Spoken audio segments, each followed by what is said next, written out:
Hey everyone, this is Ruth L. Snyder from Get Clients, Build Community. Today I want to talk to you about how to host a Twitter space. We've been talking a little bit about Twitter spaces, and so today I want to share tips if you want to host your own room. Get Clients, Build Community is on a mission. Our mission is to bring inspiration and innovation to authors, coaches, and entrepreneurs around the world. Get Clients, Build Community would like to introduce some of our services. We offer coaching packages, individual coaching or group coaching to help you get from dream to done. We also offer courses from book idea to first draft in 30 days. 5-day challenge and program. Turn Twitter into your lead generation machine using Twitter Spaces. Professional book formatting, providing you with publisher-ready files. Personalized marketing plan, a powerful plan to get clients and build community that suits your personality. We strive for excellence in everything we do, and it shows. If you're looking to write, publish, and/or profit from your books, we can help. Welcome. Today, as I mentioned, I want to talk to you about hosting your own space on Twitter Spaces. So we've talked a little bit about picking a topic. I didn't mention last time we were together that when you think about your topic, it needs to be quite a broad topic. The space that I'm currently hosting is called How to Build a Global Community Using Twitter Spaces. So you'll notice that it's very broad. I'm able to have a lot of discussions about a lot of specific topics under that big umbrella of community building. And it fits well with my business as I help people who are writing and publishing books to find readers, and I also help my coaching clients to find people to work with. So that topic is broad, and yet I can talk about a lot of different topics, including Twitter Spaces, because those are things that I need to help my clients with. Once you pick a topic, also pick a length for your space. And there are spaces that last anywhere from about 15 to 20 minutes up to 3 or more hours. It's amazing. I have been so surprised at how people stay around and discuss a topic on Twitter Spaces when they have no patience for that in watching a video or attending a webinar or doing something like that. So don't feel like you have to host a long space, but if you would like to host a space, the most vibrant spaces include a lot of question and answer time.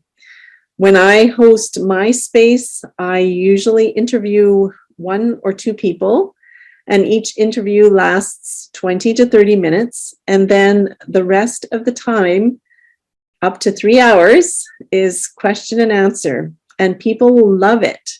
They, like I said, they will stick around. Now, you have to realize that just because somebody joins at the beginning of your space doesn't mean they're going to hang around until the end of your space. I find people typically stay in a space for 15 minutes to 25 minutes. That's fairly average. And so you can repeat some of the information, but make sure that you have a variety and people will continue to come back. So pick a topic, pick a length, and then pick your style. And what I mean by that is, are you going to interview people? Or are you going to share information and then open it up for question and answer? Or are you going to have the whole time question and answer? And when you do have question and answer, are you expecting people to put their hand up? Or are you just going to bring 10 people up with microphone access and allow them to unmute at any time and join the conversation? You are the host, so you get to decide those things. And then who's going to help you co-host? It is helpful to have at least one co-host. You can have two if you'd like. I currently have two co-hosts. So I have one co-host that takes care of the technical side for me. He records statistics, and he also has a large audience because he's a marketer. So he helps me with marketing the space and getting people there. And then I have another co-host who is newer to Twitter Spaces, and she is from Saudi Arabia. And one of the reasons that I have invited her to be my co-host is because she represents the global aspect of my Twitter space. And so by having somebody who is from another country and another continent, I encourage other people to join in. Often when I pick a topic for my space, I will also post a poll. This is a feature that Twitter offers, and you can ask any question you want and give as many options as you want. Usually I'll give 3 options and then another option. So maybe I'll ask, what's your favorite social audio site? And then I'll list Clubhouse, LinkedIn, and Twitter Spaces, and then other, in case there is another site that people appreciate. And this gives me the opportunity to get feedback from people before I even start my space. And sometimes it even guides the questions that I'm going to ask during my space. You can have your poll last for any length of time that you choose. It can last for a few hours or 24 hours or a week or 2 weeks. And it is a really good way to get input for your spaces. You're allowed to schedule your space up to 2 weeks ahead of time. And the advantage of doing that is that you can use the link that Twitter gives you, and you can invite people to your space. When you schedule your space, make sure that you toggle the record button on so that Twitter will record the space for you. It's interesting, the first few times that I held my space, I didn't have a lot of people listen to the recording, but as I have continued to host my spaces, the number of people listening to the recordings has grown. And this last week, I have had almost 400 people listen to the recording of the space after the space was over. When you invite people, it's a good idea to create unique graphics that will capture their attention and help them want to come to your space. So it could be a GIF, it could be a video, it could be a meme, it could be you speaking to them and saying, hey, I'm having this space, this is the topic, this is the guest that's coming to my space, come join us. Make sure you tell them the date and the time, and then give them the link so that they can find you. And another thing that Twitter does to help is once you provide the link, people can click on it and ask for a reminder, and Twitter will send them a reminder half an hour before your space starts so that they can join in. When you host your space, there's a place at the top, and you can pick any tweet that you have already sent out, and you can tweet it into, they call that the nest in Twitter Spaces. So what you'll do is you'll click on the blue circle with the feather and the plus sign. That's your tweet button.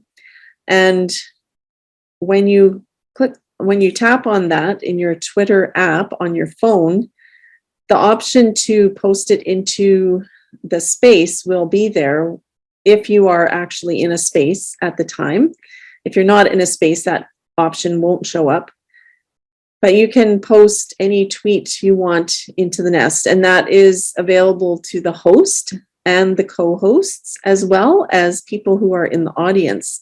So if somebody comes into the space and shares some interesting information, perhaps they want to invite people to an event that is applicable to the topic that you're talking about, invite them to share that tweet into the nest.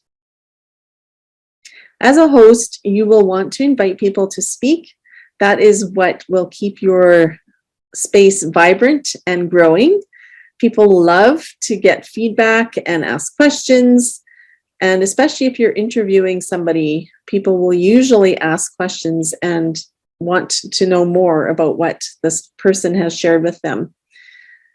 And you will be able to, if you tap on somebody's picture in the space, you will have the option to invite them to speak, and you can grant them microphone access that way.